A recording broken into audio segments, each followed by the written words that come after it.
crazy journey. So I was 25 years at a financial services firm and relocated all around the country. And the last place we relocated, Adam had the property right next to ours. And so everybody kept asking me, do I know this guy, Adam Vaillancourt? And I said, no, I've never heard of him. Yeah. Not from here. But I kept getting asked different places. Well, one night, our neighborhood had a Christmas party, and he showed up. So we were there, and we started talking, and it was as if I had known him my whole life. Yeah. And he had a knee that he had just had major surgery on, and he stood for like an hour and a half, talking to me the whole time in pain. But it was like we made this connection. And so long story short, for me, I was working for a very large company as an executive, and I loved it. Yeah. And I saw myself retiring from there. And then when he and I met, we had no intentions of working together, but we realized we had a lot of commonality. Right. And we started playing tennis every week together. So I'd ask him about his business, because one of the things that I would do is evaluate businesses from time to time within Fidelity, and then run businesses, run different divisions, et cetera. Sure.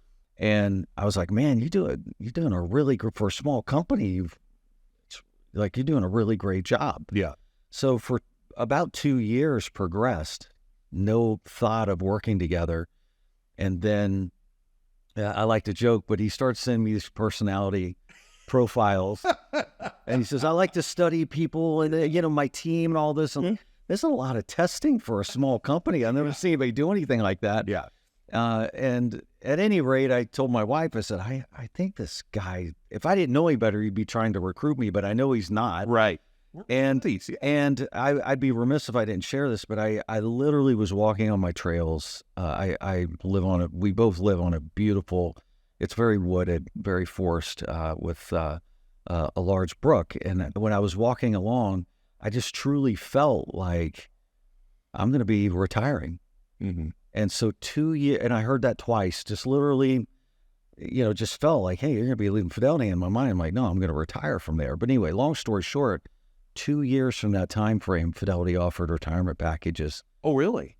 He reached out to me right after that. Oh, wow. So just that, and I was thinking about, well, what am I going to do? I'm still young. I got a lot to offer.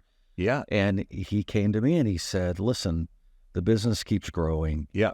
I got every finger and toe in the dike trying to make it. And he has a high propensity for customer service, doing it the right way. And he said, listen, I want some help. I need some help. And we need to be able to grow the business responsibly.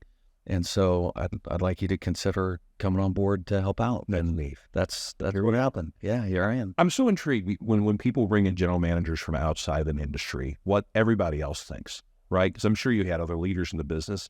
So how did you integrate yourself and earn everyone's respect so there wasn't like, why'd this guy get this job and not me? Because that can happen. People are people, right? So how did you kind of integrate yourself, get people, get everyone to know you and say, okay, this is a guy we can follow as well?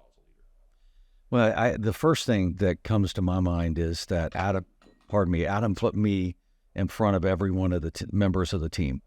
So every member of the team interviewed me. Okay. And so they got to hear my personal story, because in their mind, you're absolutely right. It's like, here, Adam's bringing this guy from externally, doesn't know anything about roofing and construction. Right. And here he is going to have this guy, he's going to be my boss. Right. But that was the first thing. So that helped a little bit, but certainly didn't go very far. The second thing I did was an analysis with each person. Got to know them. Yeah. Spent some time working through questions, what their motivations were, why they were at the company.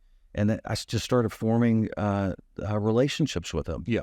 And literally, I think Adam would agree, I have really strong relationships, and those people are in my office every day. If they're not in every day, it's a shock. Yeah. Because they're like, hey, this is going on. I'm just thinking about this. What do you think, et cetera. Right.